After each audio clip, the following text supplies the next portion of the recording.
One load out.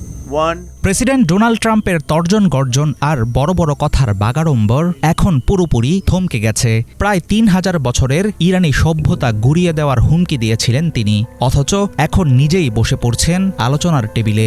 এমন পরিস্থিতিকেই হয়তো বলা হয় ট্রাম্পের ডিল মেকিং কারিশমা, যেখানে আকাশসমান হুমকি দেওয়া হলেও শেষ পর্যন্ত তিনি মেনে নেন প্রতিপক্ষের প্রায় সব শর্ত।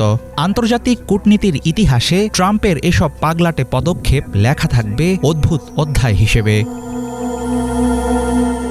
এবারের যুদ্ধবিরতি মূলত ইরানের জন্য বিরাট এক কৌশলগত বিজয়। তেহরান কোনোভাবেই তাদের ইউরেনিয়াম সমৃদ্ধকরণ বন্ধ করছে না, বরং দেশটি নিজেদের শর্তসমূহ বিশ্বকে মেনে নিতে বাধ্য করছে। হরমুজ প্রণালী আবারও তাদের পূর্ণ নিয়ন্ত্রণে চলে এসেছে। মার্কিন যুদ্ধজাহাজকে নৌপথটি পাড়ি দিতে হলেও নিতে হবে ইরানি বাহিনীর অনুমতি। এর বিনিময়ে ইরান পেয়েছে মার্কিন নিষেধাজ্ঞা তুলে নেওয়ার প্রতিশ্রুতি এবং যুদ্ধের ক্ষয়ক্ষতির জন্য ক্ষতিপূরণের আশ্বাস। ইসরায়েলি প্রধানমন্ত্রী বেনিয়ামিন নেতানিয়াহু এই খেলায় সবচেয়ে বড় পরাজয়ের সম্মুখীন হয়েছেন।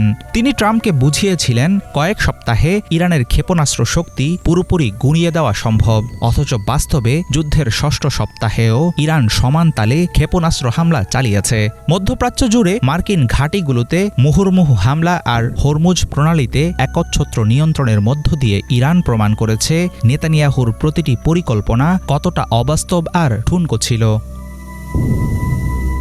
আন্তর্জাতিক রাজনীতিতে ইরানের সঙ্গে সংঘাত ও যুদ্ধবিরতি ঘটনার প্রভাব সুদূর প্রসারী।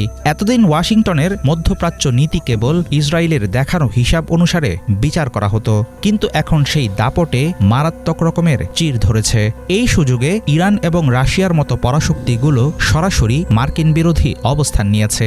এমনকি ইউরোপীয় মিত্ররাও এই যুদ্ধে ট্রাম্পের পাশে দাঁড়াতে অনীহা দেখিয়েছে। ফলে বিশ্বমঞ্চে আমেরিকার একচ্ছত্র আধিপত্য এখন মৃতপ্রায়। যুদ্ধবিরতি শুরু হলেও এটি এখন খুবই নাজুক এক সুতোয় ঝুলে আছে। এর ভাগ্য নির্ধারিত হবে মূলত লেবানন আর হরমুজ প্রণালীর সার্বিক পরিস্থিতির উপর।